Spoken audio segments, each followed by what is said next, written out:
Welcome in, everybody, to the Texas Postgame Show live, brought to you by Mark Rogers, the voice of college football, as you see down below. Can you please hit that like button? Please subscribe down below. It really helps out the channel a lot. Obviously, not good news for us Texas fans here. Flash that score up. Texas Tech wins 37-34. And it's one of those things where the second half was an absolute abysmal performance by the Longhorns in every facet. You have the second half and on the offensive side of the ball, where, in my opinion, you're just running wildcat the whole second half. You're not really trying to attempt to go down the field, push the ball down the field, be aggressive. And then also, the defense was not good today. They gave up a bunch of plays underneath, a lot of soft stuff underneath.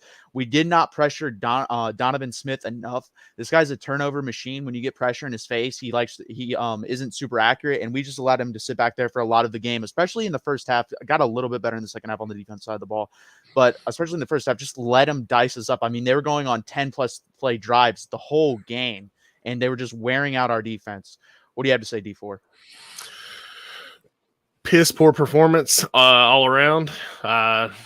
Defense looked like it's regressed significantly since week 2. It seems like we put all our eggs in one basket and didn't turn out the way we wanted to. So I hope this doesn't start a trend of a spiral. Don't want to see this team, lose itself, but honestly, I don't have very many positives to take out of this game at all. Defense was terrible. Offensive play calling in the second half, inconsistent. Sark is such a good schemer, but why go with the Rocat for everything? They're selling out on it, stopping it every time, and you want to continue to trot Rojan out there and put him in that situation that they're selling out to stop this one play, and you're going to keep doing it. So, and not even that, they run basically only 2 plays off of that. It's like a sweep to Bijan Robinson or Roschon Johnson just takes it directly up the middle. Those are literally the only 2 plays I believe they ran out of that formation. If you do that enough, I don't care. I agree with the broadcasters. Bijan Robinson is probably the best running back in college football, if not the best for sure. Roschon Johnson, I think, is by far the best backup running back in college football. So you have 2 of the best at their positions, and you keep running the same plays. Like, get more creative. I understand, like I said, you have those 2 guys, but there was no creativity there. It was kind of like, you know what? I think we're just so much better in this team. We're going to line up against them and we're going to run it down their throat. And that wasn't happening. There was no point in this game other than the one breakaway down the sideline by Bijan Robinson that we lined up and we just manhandled these guys up front. That never happened. So if that was your game plan going in, you need to adjust, and there was no adjustments. It's the same thing. And some of this is reminding me, there's some similarities here between Tom Herman and Steve Sarkisian that are starting to show, and it's starting to scare me. And this may be the movie being played over and over again. As a Texas fan, I'm sick and tired of this. I can't deal with this anymore. Like, if you lined us up and we actually run the offense the way it's supposed to, and you actually scheme every game like you're playing Alabama, if you were to do that on the offensive side of the ball, we beat this Texas Tech team by 2 touchdowns. We were up in the game by 2 touchdowns at one point. And if we get one more score, I believe they throw in the towel and quit. We're never able, as a Texas fan, the past 12 years, to get that one play we need. There was that 4th down we could not get. There was multiple 3rd down plays where if we just extend the drive, we can probably get field goals. We never were able to do. There was always that one play, and we're never able to capture it. Yeah, and, the bright spot on our team, of course, there's a few bright spots as far as players. Bijan being that, number one. I feel bad for the kid, having that fumble in overtime. But, you got to bounce back from it. We have West Virginia next week. If we cannot push the ball against that terrible West Virginia team, then it's astounding to me, this game. But, it is what it is. People can say whatever they want about this team in the comment section, and after it's over in the comments. It's deserved. Yeah, everything negative to say about this team, they've earned it, especially the coaching staff. Yeah, it was very unimpressive, and it's just like that's the one similarity that comes up to mind to me. When you saw Tom Herman look back at the 2019 LSU game, scheme perfectly. You saw that throw to Keontae Ingram off that great play call where he dropped it. That was a great play call, and there would be plays like that in the game versus LSU that we would never see again because they just throw out this vanilla scheme versus all the other teams because I think they just expect our talent to win out. And Steve Sarkisian kind of does the same thing. Like we've seen that. We saw that in the Oklahoma game last year. All these schemes, all these motions, all these sweeps, all that type of stuff, all these shots down the field, and then they disappear the rest of the season. We never see it. So it's like, why do you scheme for these big games? Treat every week the same. If you're telling the media that this team needs to build a culture and treat every week the same and we need to be prepared week in and week out, then you as a coaching staff have to look in the mirror and do the same thing. You have to treat every game like it's your last. Again, guys, as Texas, this is Texas Tech's Super Bowl. So guess what? We need to treat it like our Super Bowl because if we don't, then this happens. And it's going to continue to happen until that is bought into this or brought into Texas and the culture is built up. And so far it hasn't. And it's really disappointing to see. We'll get to some comments right now.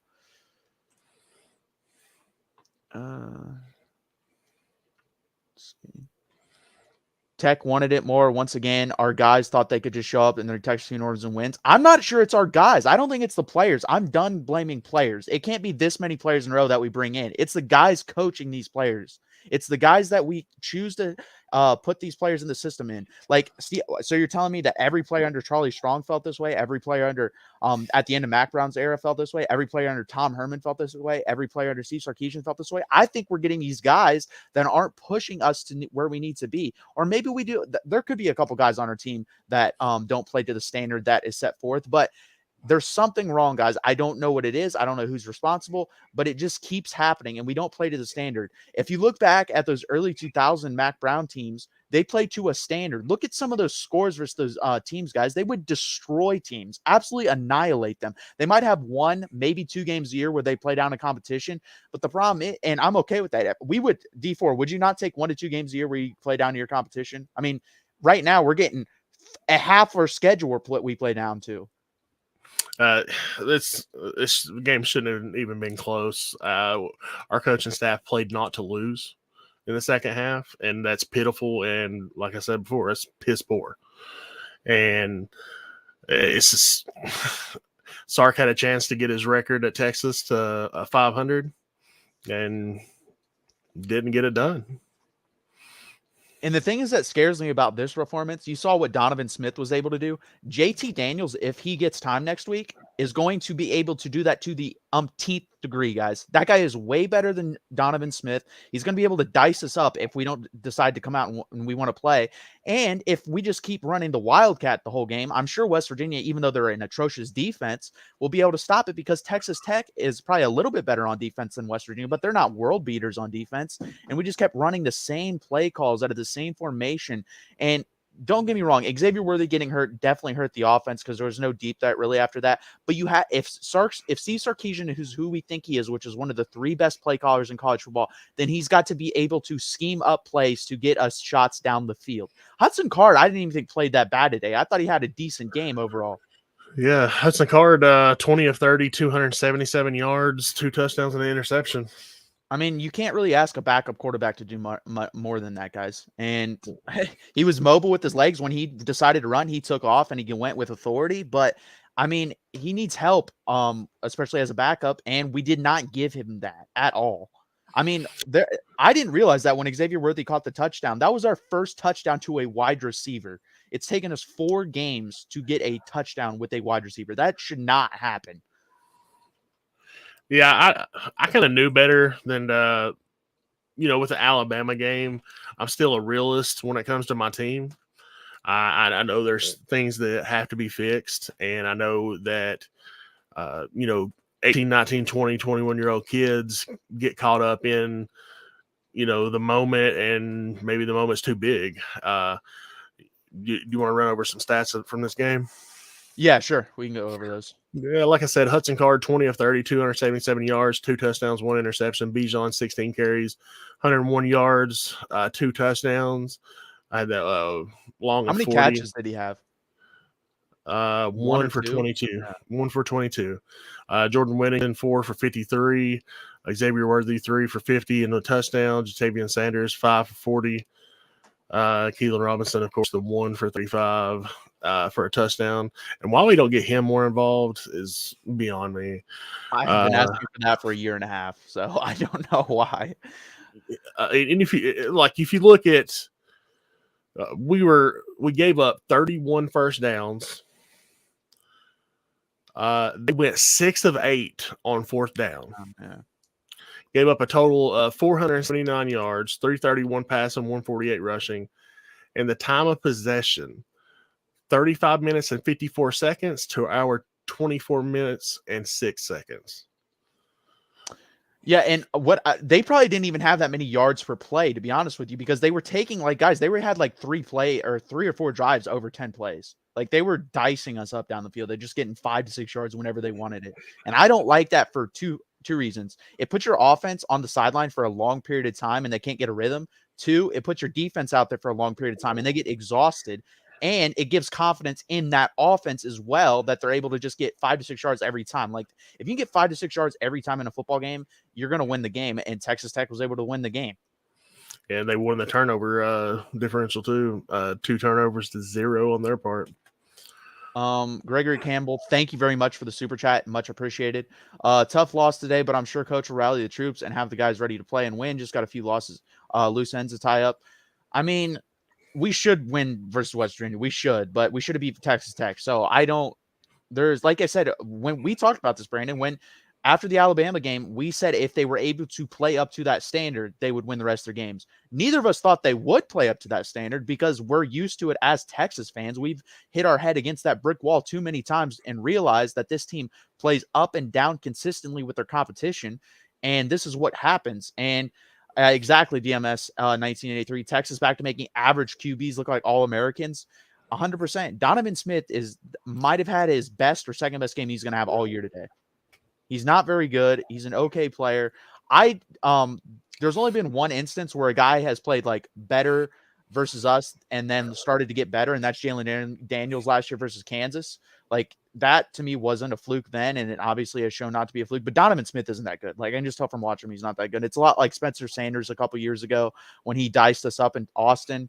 And then you've seen what he's become in his career, super inconsistent. And Max Dugan is the same way at TCU. He destroys us every time he plays us, and he's okay versus everyone else, but he's not great. He's not even the starter anymore. Yeah. I mean, Donovan Smith, 38 of 56, 331 yards, 2 touchdowns, 0 picks.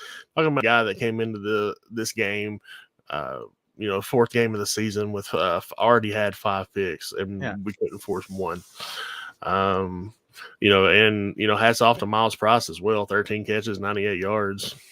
Yeah, he was very good. And the thing is, we didn't really even force Donovan Smith's hand. Like I said, we were giving him easy checkdowns the whole game. And you saw when we were able to generate pressure up in his face, he threw the ball high. Or in the one case, Jahdae Barron, if he was able to turn around, I'm not going to put anything on him because he played a great game today.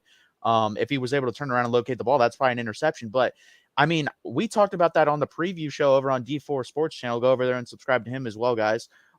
We talked about how he's going to throw the ball at us and we need to catch it. And he didn't do that today because we didn't put any pressure on him. Like he sat back there and had time and he could check it down. He could do basically whatever wanted. He's a good athlete. You saw him able to get in space. If he doesn't trip in overtime, he's scoring a touchdown there. So it's like, I don't understand what happened to the press coverage. Like early on, we did not press at all. It was like a cushion for the first period and a half. We kind of did later in the game, but not a lot.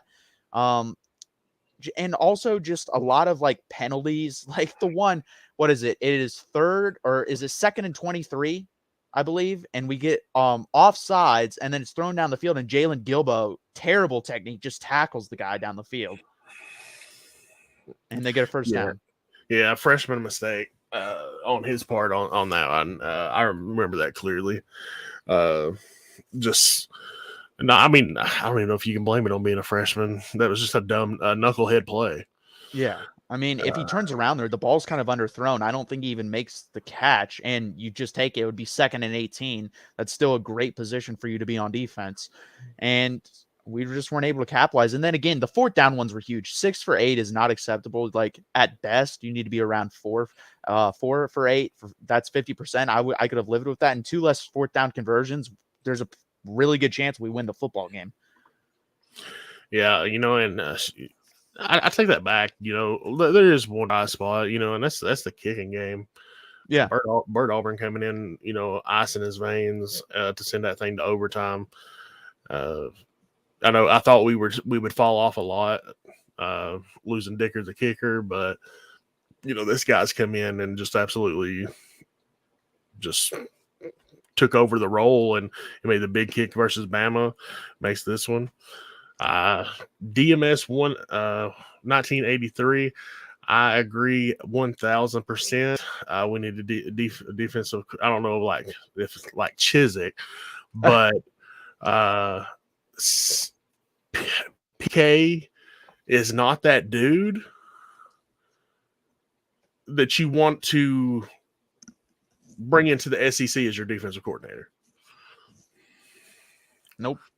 And it may have worked in the soft Pac-10, Pac-12, whatever you want to call it, but it's just not going to work here. I don't see it working. So I think there needs to be a change at the end of the season. I wouldn't surprise me if Gary Patterson is just elevated in the defensive coordinator role. I love that. Yeah, but I don't even know if he would want that at this point in his career. We'll see. So obviously Muschamp, we did try to get originally. We wanted him, but I believe his daughter goes to Georgia, and that's why he's there as just an analyst right now. No, he's a co-defensive coordinator now. He is now? Okay, since Dan Lanning went to Oregon. Okay, yeah, you're right. Yeah, but he was originally hired on as an analyst and then obviously got that now. But so there's no chance at him. We're not getting him. But we need someone. I agree. We just need someone to fire up the troops because I don't know. We just come out. There's no intensity. There's no like hard hitting smash mouth players that I look at on defense and say this guy's going to deliver the boom and get us fired up and stuff like that. There's no guys like that on defense. There's just not. And I don't know. Maybe that's the transition of football's not really played that way anymore. But I mean, there's still players like that on other teams. Bo Stacker says an actual good quarterback going to be coming into Austin next week. Yeah, if his receivers can catch the ball. Go ahead, D4. No, you're good. As far as next week, as poor as West Virginia's defense has been, if we're not able to, I know they got Steele as a stud on that defensive line. There's a few other guys I'm going to leave off, but I'm not even going to try. But as far as that goes, if we're going to tell a lot about this team, because in years past, it's implosion time. It's time to blow it up. But we'll tell how we come out if we play not to lose. If I want the mantra that Sark came to Texas with: what happened to all gas, no brakes? Yeah. That's true. I don't know what happened to it. Yeah, where's it at? But yeah, it's just not a good situation right now. Obviously, I agree. JT Daniels is very good, and he can expose a lot of things on our defense.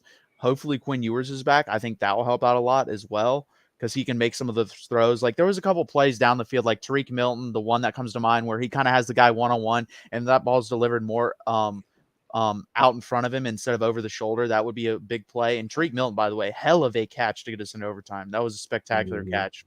I think he needs to be involved more because he's a speedster. Obviously got really good hands. And Ajay Hall is just he's not used at all. He's not really been a factor at all, and I don't see him being a factor going forward, to be honest, this year. So we'll see about that. I'm trying to think of any other wide. Jordan Whittington played okay. But again, he's not a guy that stretches the field. He's your third down possession type wide receiver. He's the guy that moves the chains for you.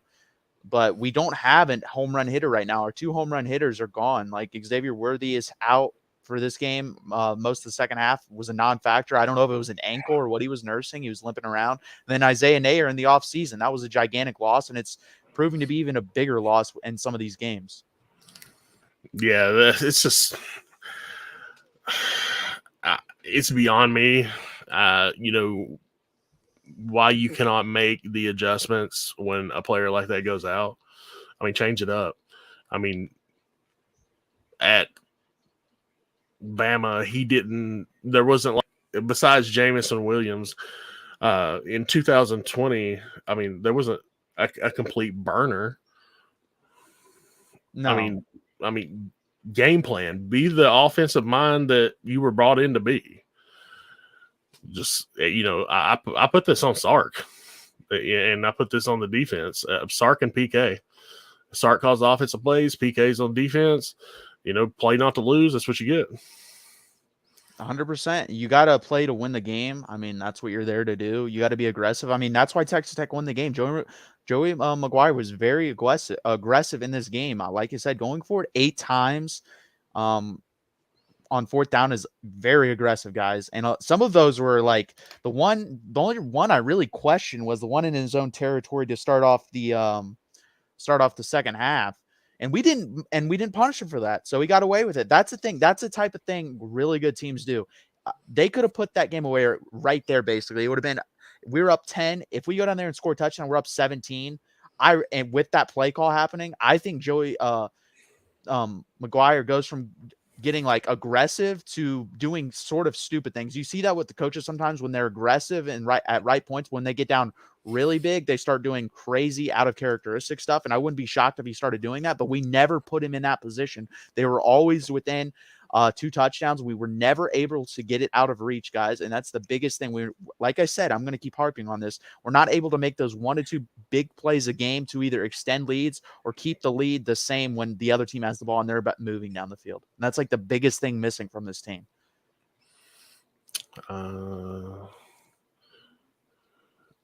Second half opener, 4th down call was abysmal by Joey. Yeah. Christian, if you're a Texas Tech fan, congratulations. Yeah, congrats. If you're actually Texas Tech fan, you might just be in here trolling. Yeah. Anyway, this Texas team deserves to be trolled. Yeah, that's true. All gas went electric. Yeah, that power grid in Austin, Texas is going down just like out in California. So, yeah, I don't even know what to say anymore. Like, it's just the same old movie played over and over again. I really hope this doesn't turn in. Literally last year, you could tell exactly what was going to happen every game because we would blow leads. They would tie it up and then be like, oh, well, we're going to lose now. And I really hope this isn't just being replayed over and over and over and over again this year. I think the Big 12 is a little bit down, and I think if we did do that, some breaks would go our way, and we might end up 7-5. But this team is too talented to be a 7-5 football team. There should be 8-4,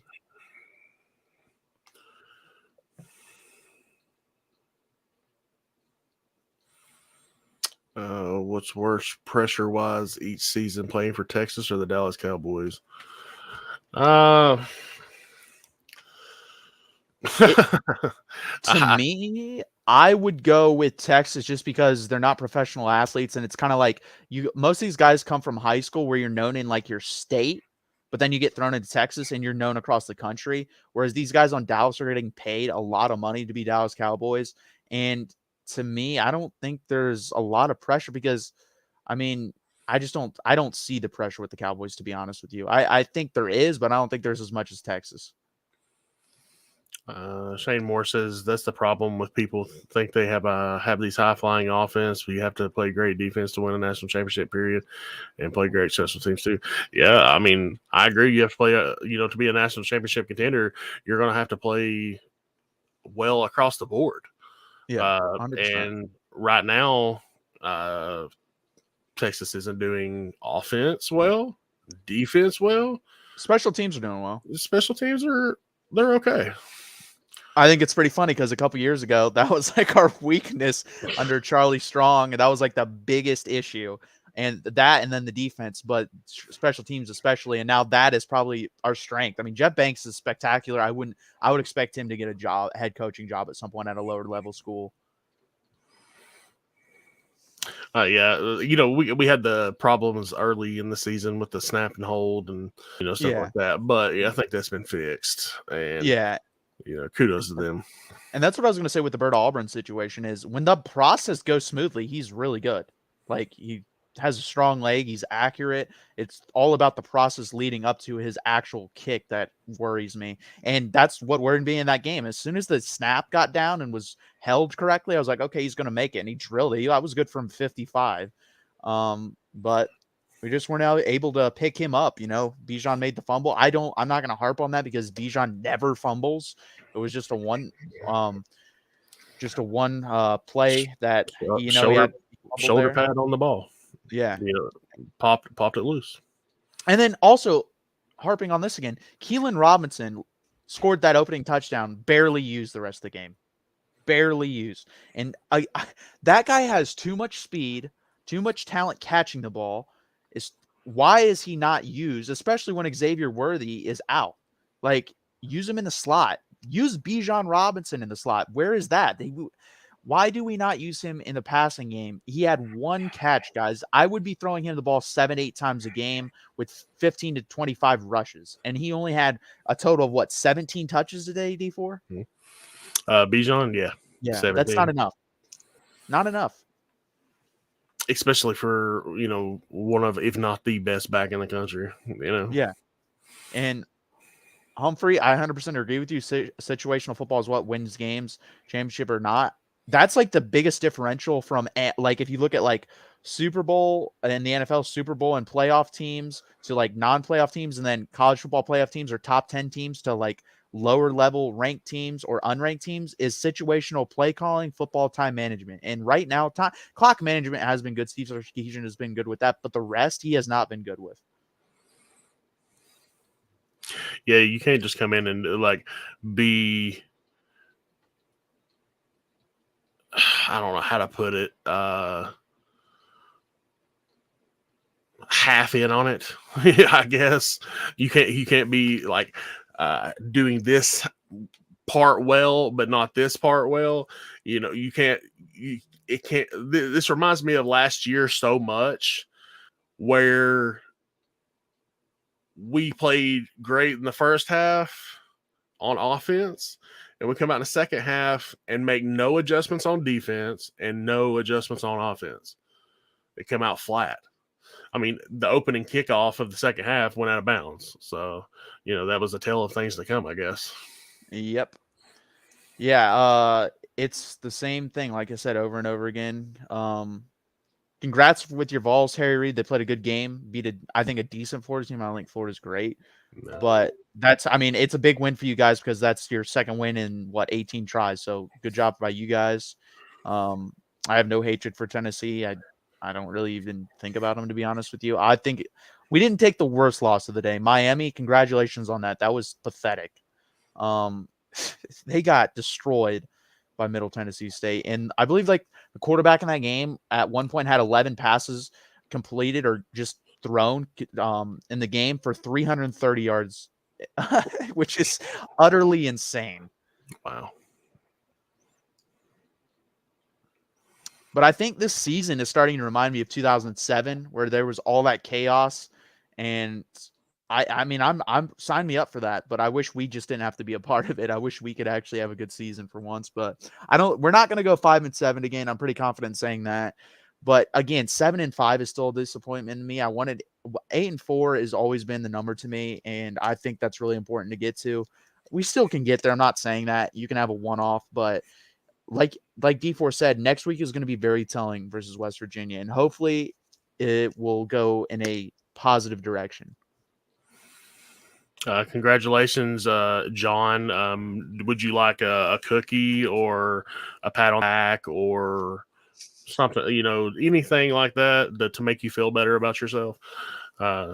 Just let me know. Put it in the comment section. Humphrey, y'all are so right about the second half kickoff. Heartbreaker for Doom. Yeah. What's up, Sorgy Stories? Glad to see you over here, man. Yeah, for all you guys in here, can you please hit that like button? Please subscribe down below. It really helps out the channel and what Mark Rogers is building here at the Voice of College Football. So, like I said, please hit that like button. Please subscribe. D4, plug his Patreon real quick for me. Yeah, man. Patreon, $5 a month, get you access to the Discord server with knuckleheads like myself and the USC guys, and all kinds of college football fans that just like to have fun, chop it up, and talk about. We have watch parties, hang out and just talk college football 24/7. And like I said, just great thing to be a part of and join the community. And over 90 of us in there, I think. And really think y'all would enjoy it. And also go over to D4's channel, like his content, subscribe there. Like I said, go over to Mark Rogers TV, the Voice of College Football. Go to the channels list, subscribe to all of those channels, like their videos. There's all types of channels over there. You got Notre Dame, Iowa. I believe Notre Dame's going on right now. You have Oregon, USC. You have the SEC channel. Just go over there, like those videos, guys. It really helps out Mark. Thank you very much. Is Texas a bowl season team? Yes. We're going to win 6 games. I confident in that. The issue, guys, isn't that all us Texas fans know this wasn't the year. We didn't think it was the year where we were going to win or compete for the Big 12 championship. What is disappointing is the Big 12 is down this year. I think Oklahoma is going to make the Big 12 championship game, but that second spot is wide open. Like Texas could have grabbed the bull by the horns here, starting off the Big 12 season and jumped into that. But like I said, we're cool with 8-4. I think that was always my expectation and what I wanted. D4, I think it's similar in his thoughts of like an 8-4 season was a good building block season because this is the year before the year. This next year will be Quinn Ewers' second year. You'll still have Xavier Worthy. Isaiah Nair will be back healthy. The offensive line, by the way, we need to touch on that. The offensive line was terrible today. Absolutely. Cole Hudson got beat like a drum on a bunch of plays. The only offensive lineman that played relatively well was Kelvin Banks. Everyone else was pretty awful, and I'm interested to see how they grade out. Kevin Banks was the talk of the town a few weeks ago, and why you're not really hearing his name? Because he's doing his job. Yeah. Offensive linemen, you don't really get to hear their name very much, but most of the time you hear it when they're screwing up. So, and this 100% true. If Sark doesn't make a bowl game, he is 100% absolutely fired. I believe that. You can't go 5-7 back-to-back years. That's basically Charlie Strong all over again. We're not going down that road again, and I don't think that's going to happen. Especially if we beat West Virginia next week. We're already at 3 wins. We'll see what happens in the Red River rivalry after that. Like that game's always a toss-up, so you never knows what happens. But you're right, Kelvin Banks. When you don't hear an offensive lineman names, it's just like an umpire or referee in football. That means they're doing a phenomenal job. But Christian Jones, the one play where he got beat inside like that, didn't make any sense because the guy was lined up right in front of his face. Second off, you're a senior. That is like the main thing that I'm pretty sure offensive linemen are taught freshman year. Even farther back than that is don't get beat inside. Make them run around. If you get beat inside, it's a straight line to the quarterback. At least be in their way so they have to run around you. And he got beat as a 5th or 6th year senior. That's the same type of thing Jake Majors is doing on the snap infractions to me. You can't be doing that. Like just simple basic stuff you cannot be doing. And he did it. And I don't know how many times he did it, but he did it for sure one time, and it was terrible. Congratulations, Blue Diamond Jim. If you were a Red Raiders fan, congratulations on your win today. Well deserved. Auxie's offensive line just because of youth, and it was the first road game for a couple of them. The defensive line, on the other hand, I actually thought the defensive line in the second half started to generate pressure. Now, versus the run, they weren't great. And the interior, other than Tavondre Sweat, didn't play very well. He played okay, but the rest, Keandre Coburn didn't play well. I mean, really no one on defense stood out to me other than Jahdae Barron. Jahdae Barron was all over the field, especially in the first half. Jaron Thompson also laid the wood a couple times. John, who is your team, by the way? Jayhawk Fanatics. I love this conference. Hey, you guys are going to be ranked. You guys are going to be ranked. Yeah, rank Kansas already. This is ridiculous. that It's they're not ridiculous that already. Miami was still ranked. Yeah, at 25. What was the final score AC of that game? 45 to what? 31, I think. I mean, it Okay. really wasn't that close. They were down by like 20 at one point. Yeah. Yeah, But congratulations on yeah, and congratulations Jalen, to Miami on or on being the bust of the day, I guess. yeah. Jalen Daniels, by the way, spectacular. Like if he keeps what he's doing, if he keeps doing what he's doing, and Kansas has like an 8-4 type season, I think you could see him in the Heisman, in New York at the Heisman ceremony because he's been phenomenal. He's really good. Like watching him versus Texas last year, I hadn't heard of him up until that game. I take that back. I heard of him because the week before, but then I watched him and I was very impressed. And I talked about him in the post-game show going back last year. I thought he was very good. I didn't think the rest of your team was worth anything.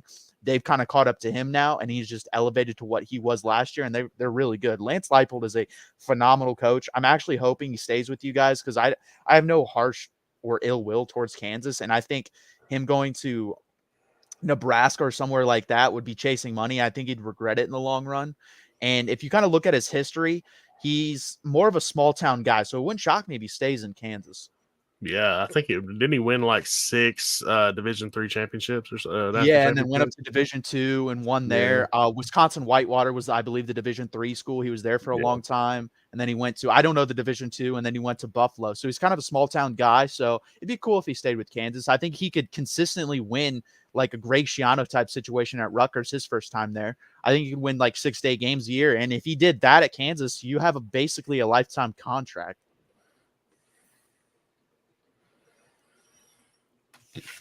Jayhawk Fanatic, always remember that you guys beat my Sooners more times than Oklahoma and A&M ever did. It's pretty funny.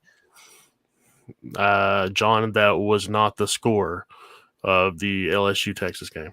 Yeah, it was 45-38, wasn't it? Yeah. So, congratulations. First grade math is down the hall, first door on the left. Tell your teacher that you need special help there. Okay. And also, if you're an LSU fan, you have no room to talk. That was 3 years ago, and your team is hot doo-doo now. So don't be talking. There's Kansas with Todd racing every year without a basketball team. Like I said, congratulations to Kansas. They are exceeding everyone's expectations. I hope they keep it up, and I hope they're real kickers.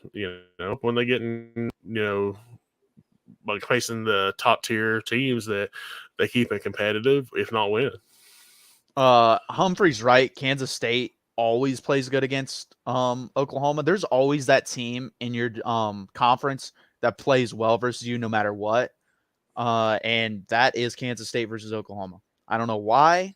I don't know if Chris Kleinman just sees that jersey and just goes into beast mode for coaching wise, but I just don't understand it. But they do play him well.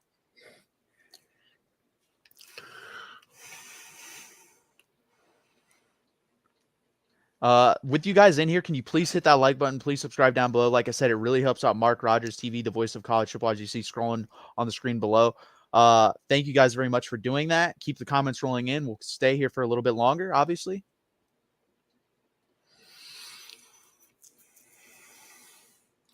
Hold on. Anyone have the score? Oh, what is it? I was going to say, what's the score of the Arkansas A&M game? I'll check that real quick. 14-7 Arky. Okay. I would expect Arkansas to win that game. Bama 7, Vanderbilt 3 with 2 minutes, 14 seconds to go in the first quarter. Wow. I don't think they're cutting. I mean, we'll see at what the score is at halftime, but the spread on that was 40.5, Bama. Wow. That's a lot. And I think Vanderbilt's undefeated, aren't they? No, they lost to... It had to be last week. Wake Forest. Okay, yeah, you're right. Yeah. Did you guys see the Missouri massive choke job? I didn't want to watch that game. It was on TV. I was watching Clemson versus Wake Forest, and I also watched Michigan versus Maryland a little bit, but mostly Clemson versus Wake Forest. The ACC, I think, is wide open. I don't think Clemson's that good. Their defense is not that good. And DJ, unless he has all day to throw like he did today, is okay at quarterback. He's not great. He's not terrible.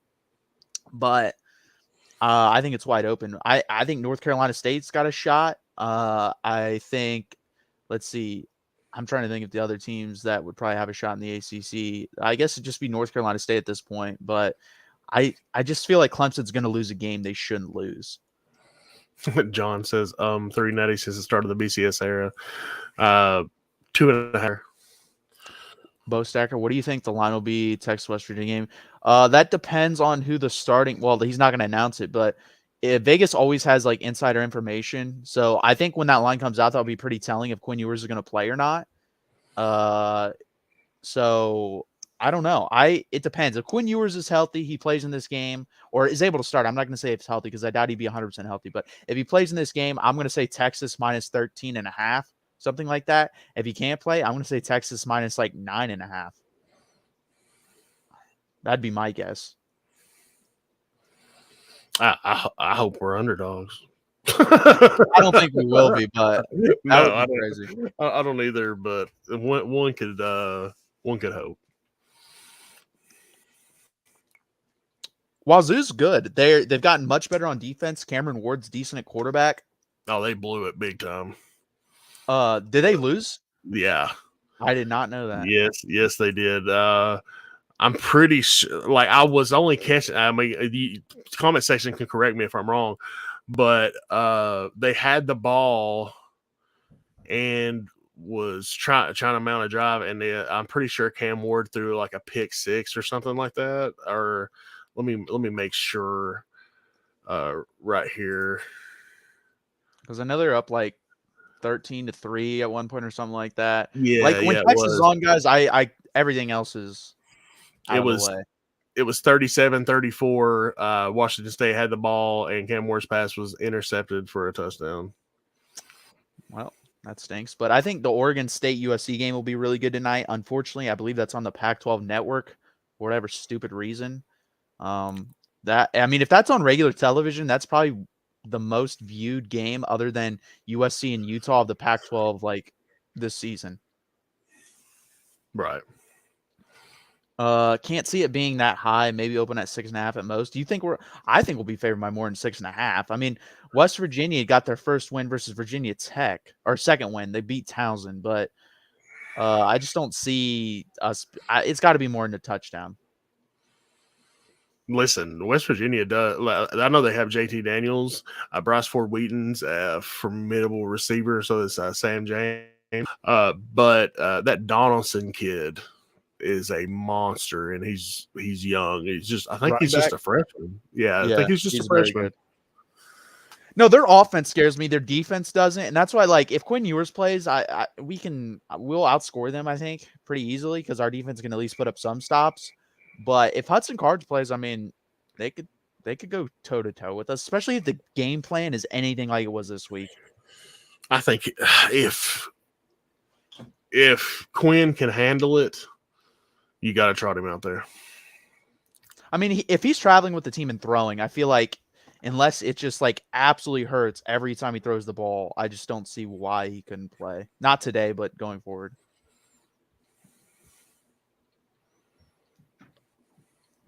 Okay, you're harping on something that happened legitimately more than 3 years ago now. Congrats. By the way, that was a hell of a game. Like I like that LSU team because I like Joe Burrow. So yeah, I got no problem with Joe Burrow.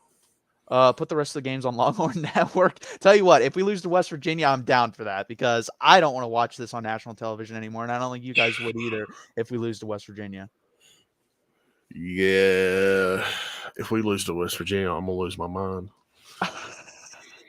Maybe. Well, I would too. So let's go viral on that. Two Texas fans go absolutely batshit crazy because I came on here thinking that was going to happen today, and then I always calm down. Like if you guys saw me watch these games, I would.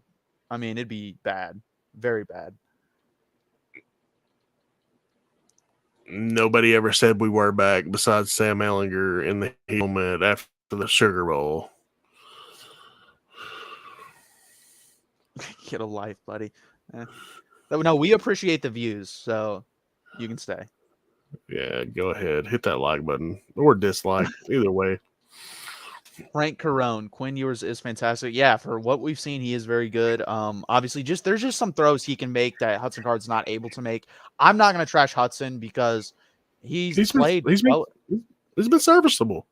Yeah, exactly. That's all you can ask from your backup quarterback. The rest of the team around him has not picked it up, other than our running back room. Our wide receivers haven't picked it up. Jatavian Sanders is, I mean, unless he catches the ball within 5 to 7 yards of the line of scrimmage, really doesn't do anything downfield. So and the scheming is just, it's lazy to me. I don't think it's bad. I think it's lazy. I think it's very vanilla. I think it's a lot like we talked about Louisiana Monroe being very vanilla D4 and how like we were thinking he was keeping stuff in for Bama, and then you watch the Bama game and we were like, yeah, he definitely was. I think a lot of those he's somewhere in between that. He's not as like vanilla as the Louisiana Monroe game, but he's definitely not as like creative as the Bama game, and he needs to be as close as the Bama game creativity wise as you can possibly get. So updated 9 minutes ago, X-rays are negative on Xavier Worthy.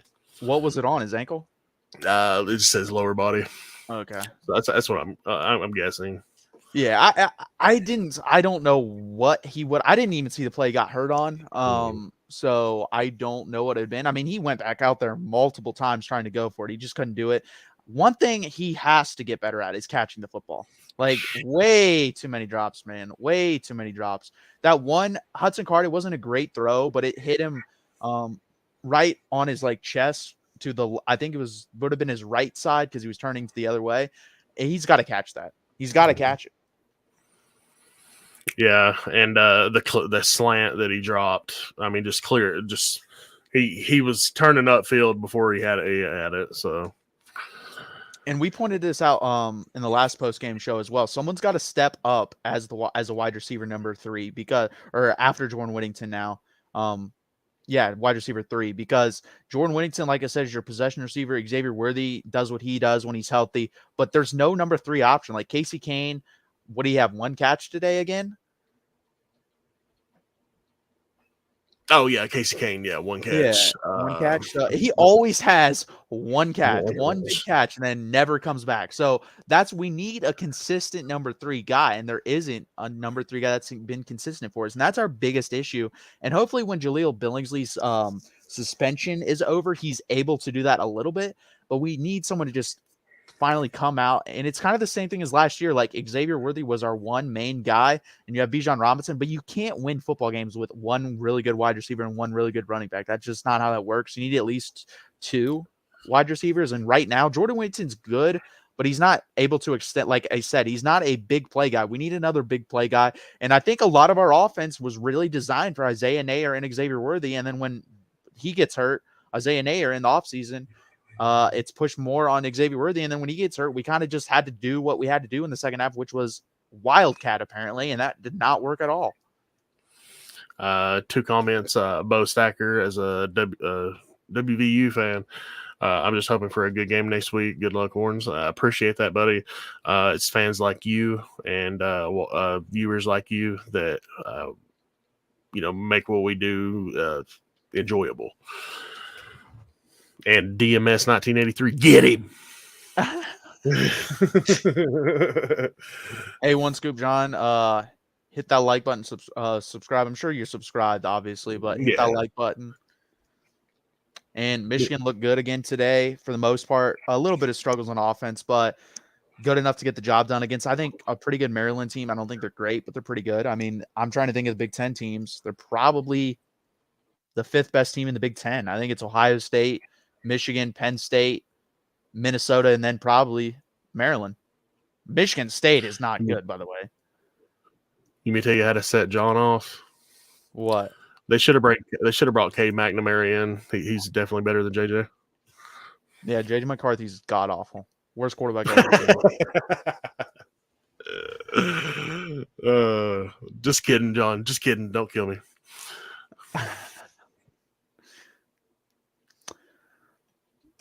Hey, no personal attacks in here, okay? Yeah. Let's not go personal. Stick to the team. Stick to the teams. Yeah, there's enough to make fun of with our team. Come on, don't get personal. Maryland is great this year. Probably going to win one they shouldn't otherwise, like Penn State. They got a good offense. Talia is definitely coming into his own at quarterback there. Yeah, and Penn State, you can always get them because Sean Clifford, you never know like how he's going to play. He's so inconsistent.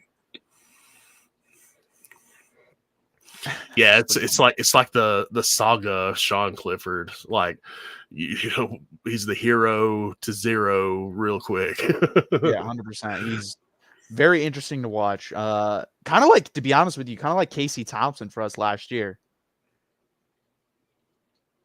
Yeah, Bo Stacker, 100%. Minnesota, I mean, the Big Ten West is atrocious, but yeah, Minnesota's good. They should be ranked too. I don't know why they're not. Well, that stinks. Yeah, can they both just lose? Like, like the earth open up and just have like cave in AT&T Stadium. Yeah, something. Dallas don't need it anyway. They don't play ball down there anyway. Any ETA on yours? It was 4 to 6 weeks. Next week will be what? 3 weeks? 4 weeks? Third. Third week. So I think he could probably go. I personally don't think you should bring him. If he's coming back for the Oklahoma game, I don't like that. I really don't. Coming back in that intensity. Sorry, I didn't mean to interrupt. No, you're good. I was done. You're good. I want to see him against West Virginia because I think he needs snaps to get him comfortable in the offense, kind of like you did with the Louisiana Monroe game, to get him comfortable in the offense again, to live game action. Guys coming at you that have bad intentions. So. Yeah, let's do this. Scott Frost for head coach and Herm Edwards for DC. Woo! Yeah, I think that if that were to happen, I would probably leave YouTube for one. I was actually about to say this. Why don't we just rehire Tom Herman? That'll work. Yeah. It'll be interesting to see if he ever gets another. I think he'll get another head coaching job in college, but yeah, he'll get another shot. Yeah, I think there's some things behind the scenes that we didn't know as Texas fans that he did that probably would have pissed us off even more. That we're kind of kept like I said, kept behind closed doors. Like that's the thing. I do like Steve Sarkisian as a human being, but like like I said last year, I'm so sick and tired of losing that I was able to sell my soul to Urban Meyer. Like I was so ready for that, and I'm willing to do that now. Like it has gotten to that point for me to where I really don't care about who the head coach is. If you want to sign Satan himself to Texas, but he win 11 to 12 games a year, I will take that. Yeah, he would fit right in at LSU. Yeah, with that culture and Les Miles, you can't even have him in a room with females alone. Yeah, no one wants to talk about that. He can go see the one. Never. I'm not gonna go there. I'm not gonna go there. I was gonna say Mark. I respect Mark too much to say something like that on there. I heard they have pretty good strip clubs in Louisiana, and I heard Tom Herman likes to visit. So yeah, what I was gonna say had something to do with that, but it was a little bit dirtier. Yeah. I mean, Herman is not a great coach. I think Tom Herman, his issue was he was very arrogant. And he didn't think he could do anything wrong. And that's the thing. Like, if he's able to take a step back and realize, like, what I did was like, some of the stuff I did was wrong, and then relearn from that, I think there's potential for him to be a very good head coach. But that does take a lot. That's a lot to ask from people. There's not many people in society in general that are able to do that. So I don't know if he's going to be able to do that, especially when you've given him millions of dollars for doing that basically his whole life. One scoop, John. Bill O'Brien may get the Nebraskan job.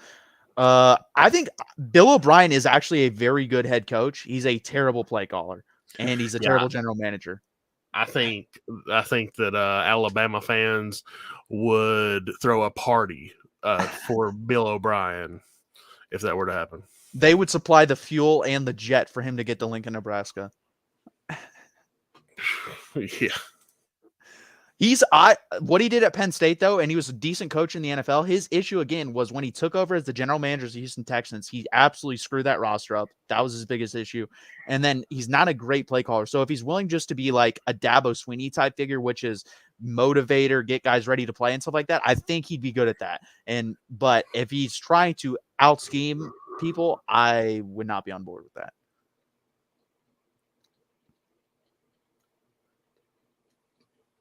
Frost could be the offense coordinator and win a title for him and then get another head coach from FAU. I mean, yeah, that's possible. I don't really see him as a great offensive coordinator for Bama's type, what they want to do on offense, though. I just don't see that. I see him more. I could see him as an analyst. But it would be interesting. I don't know who they would go after for offensive coordinator for if Bill O'Brien were to leave. That'd be very interesting. I mean, they have so many analysts and everything there that I'm sure someone would get elevated, or like I said, Nick Saban would find someone who's needs rehabilitated and they'd be amazing at it. Guys, can you please hit that like button? Please subscribe down below. It really helps out the channel and what Mark's trying to build here. This is the Texas Postgame Show live at the voice of college football, Mark Rogers. Oh, sorry. No, you're good. And, can you go over to D4 Sports, subscribe to his stuff, like his stuff as well, and then D4 plug that Patreon real quick. Yeah, man, Patreon with people like One Scoop John in the comment section. He can vouch for me on this. $5 a month, you get access to the Discord server. There's about 90 of us in there. It was people talk football.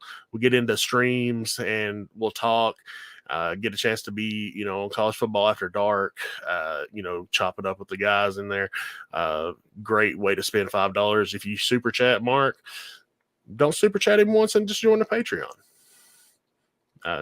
$5, plain and simple. Yeah, it's both should have been fired for cause. Talking about Les Miles and Ed Orgeron. I don't remember exactly what the Ed Orgeron situation, so I can't say anything on that. But yeah, Les Miles definitely should have. Bo Stacker, as a West Virginia fan, I'm going to say this now to all the Houston fans. We've told you that Holgorsen is terrible. It's time to fire that bum. Did Houston lose again?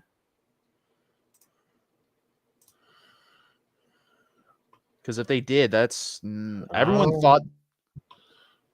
Hold on, we'll go look. I feel like when he got there, everyone was expecting Houston to take off, and then it's kind of been the opposite. They've kind of taken a step back because they were good before him. I mean, with Sumlin and Herman, they were good. I forget who was after Herman. I'm not 100% sure. They weren't great then, but they were good with, like I said, Sumlin and Herman. And then Holgorsen, obviously, at West Virginia was good. He wasn't great. I think people get that wrong. They always won like 7 and 10 games. Really, the only time they were like super good was when Will Grier was there. But that's really it.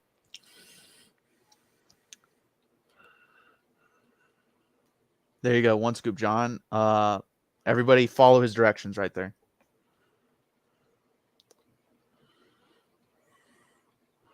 And John is actually a very, very, very good Michigan analyst as well.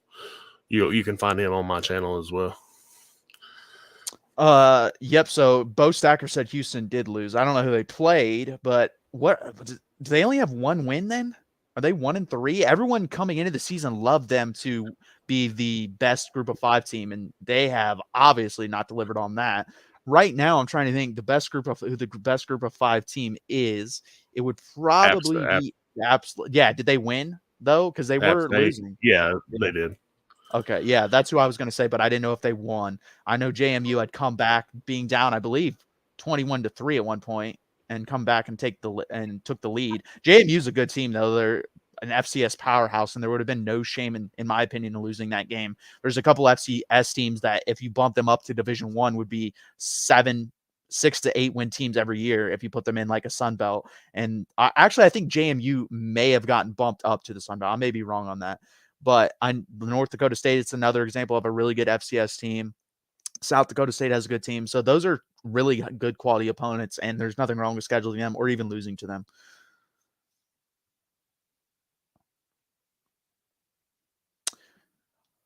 Guys, I think we're probably going to get out of here. So for one last time, you please hit that like button. Please subscribe down below. Go over to D4 Sports, subscribe to his stuff, like his content.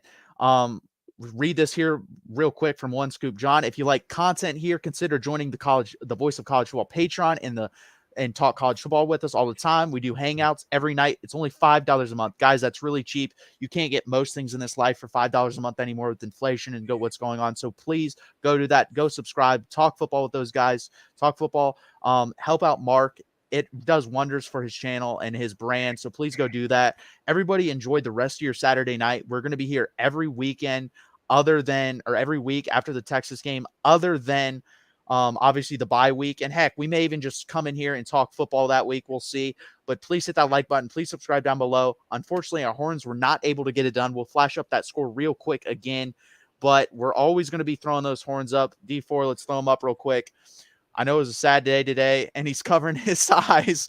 But hopefully next week we're able to get that W. Thank you guys so much for watching. See you next week.